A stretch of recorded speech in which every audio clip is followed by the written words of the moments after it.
जय गुरुदेव। प्रणाम सभी को। निरोग जीवन के महत्वपूर्ण सूत्र अध्याय 3। लास्ट टॉपिक में हमने पढ़ा कि जिस तरह से चौपाई हमें दूध देते हैं, गाय भैंस ऊंट इत्यादि का दूध लोग ग्रहण करते हैं, उस तरह से अन्नों में भी दूध होता है। तो आइए उसी टॉपिक को आगे बढ़ाते हैं। दूध का स्थानापन्न अन्न सोयाबीन। घी दूध की नदियां बहाने वाला हमारा प्राचीन गौरव तो अब केवल स्मृति बनकर रह गया है। हमारे देश में दूध का उत्पादन इतना स्वल्प होता है कि प्रति व्यक्ति दूध का औसत 2 छंटाक से अधिक संभव नहीं हो सकता। उस स्वल्प मात्रा में से भी छेने व खोए की मिठाइयाँ बनाने में बहुत सा दूध भेंट चढ़ जाता है। उसी प्राणदायी अमृत को पेट में सड़ाने वाली छूछ मिठाइयों के रूप में खाया जाता है। मिठाइयाँ बनाने के बाद जो दूध बचता है उसे बालकों, वृद्धों व रोगियों की आवश्यकता भी पूरी नहीं हो पाती। सामान्य व्यक्ति के लिए दूध तो एक दुर्लभ वस्तु बनकर रह गया है। उत्पादन स्वल्प व उपभोक्ता अपरिमित होने के कारण दूध के दाम आसमान को छूने लगते हैं। ऊंचे दामों पर दूध मिलता है, वह शुद्ध और ताजा हो इसकी गारंटी नहीं होती। गरीब आदमी तो इतना महंगा सफेद पानी दूध नहीं खरीद सकता। 500 रुपए महीना कमाने वाला आदमी 10 रुपए किलो का दूध खरीदने की बात सोच भी नहीं सकता। ऐसी विकट परिस्थिति से उभरने के 2 ही रास्ते हैं। श्वेत क्रांति करके दुग्ध का उत्पादन बढ़ाया जाए। यह थोड़े समय से तो संभव है नहीं और न प्रत्येक व्यक्ति इस संबंध में कुछ कर सकता है। गांवों में तो फिर भी गाय भैंस आदि पाली जा सकती है, किंतु नगरों व कस्बों में तो यह सब संभव नहीं हो सकता। दूसरा उपाय दूध का कोई स्थानापन्न खोजना हो सकता है। कई वस्तुएं ऐसी हैं जो दूध की स्थानापन्न बन सकती हैं। उसमें सबसे बाजी मार ले जाने वाला पदार्थ सोयाबीन है। भारत के खाद्य अनुसंधान केंद्र मैसूर ने मूंगफली से दूध बनाने में सफलता प्राप्त की है, जो रंग, स्वाद व गुणों में पशुजन्य दूध से मिलता जुलता है, किंतु घर में बनाने पर उतना अच्छा दूध नहीं बनता है। दूसरे, मूंगफली के दूध में क्षार बहुत कम मात्रा में होता है, जिसके कारण वह दुष्पाच्य होता है।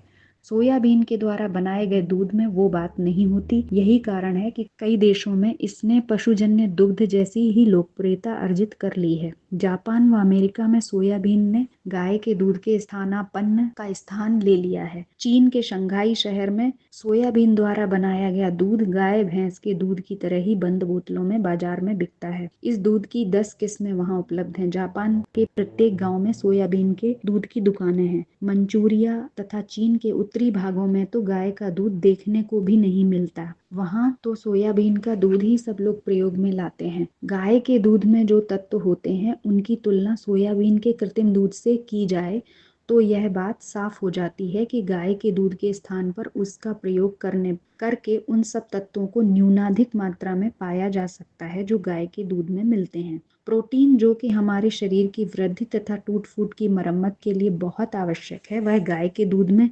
3.05% मिलता है। वह सोयाबीन के दूध में 3.02 से 4.95% तक मिल जाता है। चिकनाई गाय के दूध में 4% तक होती है। सोयाबीन के दूध में 2 से 3.10 तक मिल जाती है। यह चिकनाई की मात्रा सामान्य मनुष्य के लिए कम नहीं पड़ती।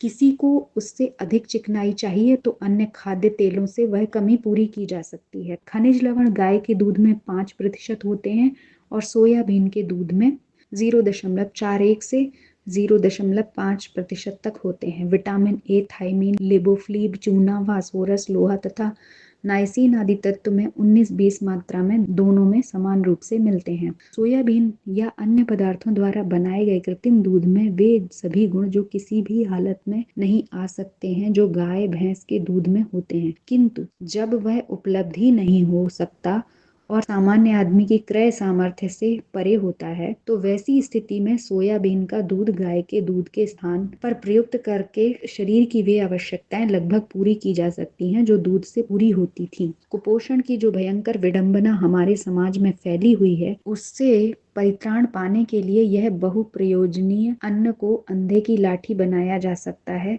तथा राजस्थान की उस प्रचलित लोकोक्ति नहीं मामा के स्थान पर काना मामा ही भला की तरह अभावों की पूर्ति की जा सकती है। पर्याप्त दूध नहीं मिल पाने के कारण बच्चों का शारीरिक मानसिक विकास नहीं हो पाता है। गर्भवती तथा प्रसूता और स्तनपान कराने वाली माताओं को दूध नहीं मिले तो उनका स्वास्थ्य का ढांचा तो लड़खड़ाता ही है, भावी शिशु की शारीरिक मानसिक बुनियाद भी कमजोर ही रह जाती है। वृद्ध लोगों का पाचन संस्थान शीघ्र पचने वाले भोजन की मांग करता है, उन्हें भी दूध मिलना ही चाहिए। रोगी लोग जो अन्नाहार करने में असमर्थ होते हैं, उनके लिए भी दूध की अनिवार्य आवश्यकता होती है।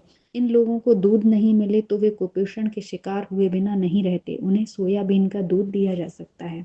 सामान्य स्वस्थ व्यक्ति को भी दूध उपलब्ध नहीं होने की स्थिति में आहार विषयक आवश्यकताओं के लिए अनिवार्य खाद्य पदार्थों के लिए दूसरे खाद्य पदार्थों की पूर्ति करने की अपेक्षा सोयाबीन के दूध से सब तत्वों को पाना ठीक रहता है। सच पूछा जाए तो भारत जैसे गरीब और पिछड़े देशों में कई लोगों के लिए रोटी मिल जाना ही बहुत बड़ी बात है। पेट भरना ही जहाँ कठिन हो रहा हो, वे लोग आवश्यक तत्वों की ओर ध्यान ही कहाँ दे पाते हैं। ऐसी स्थिति में यह सस्ता दूध अन्न की कमी को भी दूर करने में सहायक हो सकता है। इस सस्ते दूध को बाजार में उपलब्ध करना आज के समय में पुण्य कार्य है। यूं सोयाबीन का प्रयोग गेहूं के आटे के साथ मिलाकर रोटी के रूप में, दालों तथा अन्य पकवानों के रूप में किया जा सकता है, किंतु दूध बनाने से उसके गुणों और पाचकता में वृद्धि हो जाती है। सोयाबीन का दूध बनाने के लिए पीले व हरे रंग का सोयाबीन उत्तम रहता है। यह दिखने में मटर जैसा होता है। यह दालों की वर्ग में आता है। लाल व काले रंग की इसकी दो अन्य किस्में भी होती हैं। काली व लाल सोयाबीन मनुष्यों के काम की नहीं होती, इसे पशु खाते हैं। सोयाबीन के अच्छे स्वस्थ दानों को चुनकर पहले धूप में सुखाना चाहिए, फिर उसकी दाल दलकर छिलके पृथक कर लेने चाहिए। इस दाल को पीसकर आटा बनाकर भी दूध बनाया जा सकता है और दाल को 4 घंटे तक पानी में भिगोकर सिल पर पीसकर उस भी दूध बनाया जा सकता है। आटे वाली विधि सरल है। आटा अधिक दिनों तक रखने से उसके पोषक तत्व कम हो जाते हैं, अतः एक साथ अधिक आटा नहीं पीसना चाहिए। आटा खूब महीन होना चाहिए। सोयाबीन का प्रयोग प्रति व्यक्ति 50 ग्राम से लेकर 100 ग्राम तक ही करना चाहिए। अधिक प्रयोग करने पर हमारा पाचन तंत्र उसे पचा नहीं पाएगा और लाभ के स्थान पर हानि होगी। वैसे यह अन्य दालों की अपेक्षा शीघ्र पचने वाला होता है। प्रोटीन युक्त दालों में यही एक ऐसी दाल है जो दुष्पाच्य नहीं होती। फिर भी अति सर्वत्र वर्जयेत के स्वर्णिम नियम का पालन करते हुए निर्धारित मात्रा से अधिक का प्रयोग नहीं करना चाहिए। सोयाबीन के आटे को 6 गुना पानी में घोलकर करीब आधा घंटे पड़ा रहने दें। फिर इस घोल को बारीक कपड़े से छान लें। जो छना हुआ द्रव्य है वही दूध है। इसके अतिरिक्त जो सीठी बच रहती है उसे गेहूं के आटे में मिलाकर रोटी बनाई जा सकती है या दाल व सब्जी में डाली जा सकती है। इस छने हुए दूध को मंद आंच पर 2 बार उबाल आने तक गर्म कर लीजिए। जब यह गुनगुना रह जाए तो इसमें आधा छोटा चम्मच खाने का सोडा, 2 बड़ा चम्मच खाने के काम आने वाले चूने का पानी, 4 छोटे चम्मच गुलाब जल और यदि उपलब्ध हो तो थोड़ा सा गाय का दूध मिला देने से स्वाद बढ़ जाता है। चूने का पानी कैल्शियम की पूर्ति करने के लिए मिलाया जाता है और गुलाब जल सुगंधी के लिए। इस दूध में देशी शक्कर मिलाकर काम में लिया जाए तो दूध से मिलने वाले पोषण का लाभ लिया जा सकता है। इसी दूध में सूखे मेवे डालकर खीर बनाई जा सकती है। पकाया हुआ दलिया या चावल मिलाकर भी खीर बना सकती है। मीठा करने के लिए शक्कर के स्थान पर छुआरे व ताड़ गुड़ का प्रयोग करना उत्तम रहता है। सोयाबीन को गलाकर सिल या खरल पर पीसकर बनाए जाने वाली प्रक्रिया बहुत परिश्रम साध्य है। इस प्रकार बनाए हुए दूध में अधिक जीवन तत्व पाए जाते हैं। सोयाबीन के छिलकों का प्रयोग नहीं करना चाहिए, ये बहुत देर से पचते हैं व पेट खराब करते हैं। आटे से दूध बनाना बहुत सरल होता है। सोयाबीन के इस दूध में थोड़ा दूसरा सपरेटा दूध मिलाकर जामन देकर जमा देने पर 4-5 घंटे में दही जम जाता है। इस दही का सामान्य दही की तरह खाने अथवा कढ़ी, रायता व सब्जी बनाने में प्रयोग किया जा सकता है। इसके दही में पानी मिलाकर मथने पर दही की छाछ मट्ठा बनाई जा सकती है। इसमें मक्खन भी निकलता है जो अच्छा स्वादिष्ट होता है। सोयाबीन के खौलते दूध में नींबू का रस डालकर उससे छेना भी बनाया जा सकता है, जिससे मिठाइयाँ बनाई जा सकती हैं। विदेशों में इसे पनीर भी बनाया जाता है। इसी दूध का पाउडर भी बन सकता है। सोयाबीन का प्रयोग दूध, दही, मट्ठा, पनीर बनाने के अतिरिक्त मिठाइयाँ व पकवान तथा बिस्किट, नान, खटाई बनाने में होता है। इसकी कढ़ी व दाल भी बनती है। इससे तेल भी निकाला जा सकता है। अपने इन गुणों व अनेकानेक उपयोग में आने के कारण इस फसल को गरीबों की कामधेनु के अलंकरणों से विभूषित किया जा चुका है। इस पौधे में हर मिट्टी व हर प्रकार के जलवायु में उगने व फलने की आश्चर्यजनक क्षमता पाई जाती है। हमारे देश में भी अब इसका उत्पादन बढ़ रहा है। फिर भी इसका उपयोग न जानने के कारण इसकी बिक्री बाजार में अन्य अनाजों की तरह नहीं हो पाती। इसका अधिकाधिक उत्पादन व इसके प्रयोगों का प्रचार करने की हमारे देश में बड़ी आवश्यकता है।